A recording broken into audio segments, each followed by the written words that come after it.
I've done the 4 folds now, and time is 5 o'clock. So we started this bread at 11:30 and using 5 grams of yeast. Now 5 o'clock, after we've done the 4 folds, a half hour separated each fold. It's very puffy, and I would call it more than doubled in size. So we're gonna shape it.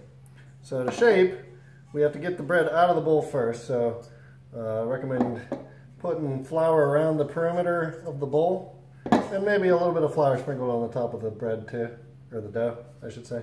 And then using my hand, I'm gonna kind of like go around the bowl and reach down to like loosen the flour, the dough ball from the bowl. I'll dump the dough ball out on the counter. All right, so now I have my dough ball. So I'm gonna shape it.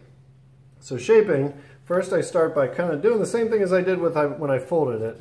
I just kind of like get it all into one round thing, but then I start tucking as I'm doing, and eventually I want to pull it towards myself.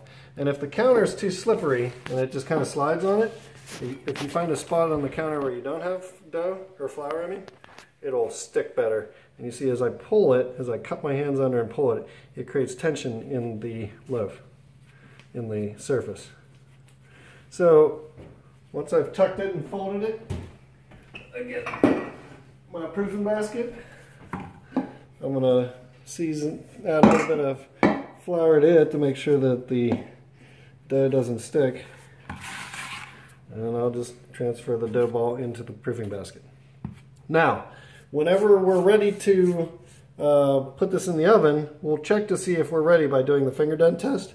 And I'll demonstrate it right now to see what it's like now versus later. You push into the dough, and if it real quick springs back like it did, then it's not ready. You want the dough to kind of relax. That's what the proofing process does. So we'll put a grocery bag over top of it and just sit it on the counter and set the timer for, I don't know, maybe an hour and a half. I'll check it again. And if it's ready, based on the finger dent test, I'll put it in the oven.